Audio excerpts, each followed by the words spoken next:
Stonecutter Stonemason, based out of Tintern Abbey here, Sub Depot, and I would have started my apprenticeship in 2014 and officially qualified early 2019. So a lot of work we would do here now is repointing and building work. So these joints here would all have been hacked out with an air tool or hand tools, and the main aim then is to refill the joints, and where stone is needed to be replaced, as in down here say, this will be built in, and a lot of these stones would have been replaced as well, packed in solid. And the main aim of the game is just to pack the mortar deep back inside the joints again.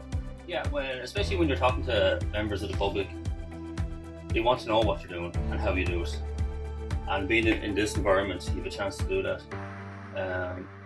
But if you do a square metre of stonework, they might say, oh, it took you a while to do that. It takes a while because, again, as I said before, you have to pack the mortar into it. You have to match stone, like for like, in some instances. And what you're trying to do is rebuild the wall that's already built, because you have to packing the mortar, packing the stone. Stone cannot touch stone either, so a whole stone has to be encased in mortar as it goes into the wall, and it can be very, very tricky to do. People have different techniques for it, alright. Different tools are needed. You have pointing bars, you have small hand trowels. In some instances, if the wall is deep, you can actually use large sticks and you have to ram the mortar into it, packing your stone, and make sure the stone is encased in mortar. Because if you have stone touching stone, it doesn't work. You have a chance there that water can pass in through the stones actually. For different types of stones, like sandstone would be very porous and limestone would be porous. Actually the water would pass right through to the next stone, and that decays your wall then as well. Consolidation work, which would be to mean like as to strengthen up the wall, would be a lot of wear and tear on walls actually come in the base of a wall as well. Basically just rainwater coming down onto it, eating into the mortar and eating it away. The stone would have fell off, and so a lot of the heavy work actually would be done deep down inside here.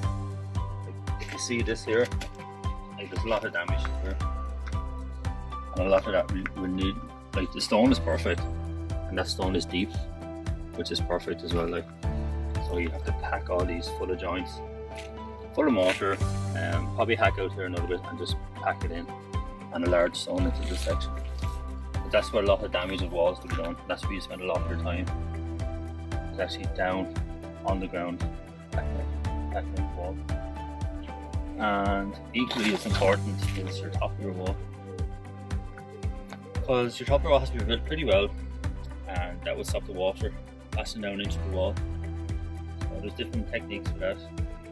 And one technique we're using is a soft top, where grass will be laid on top of the wall to help soak in the water.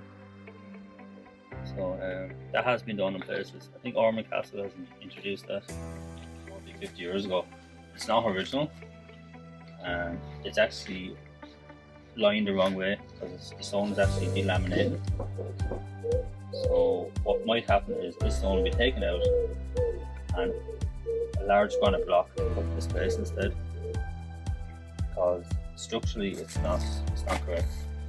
And you have other works here then as well that has to be taken out.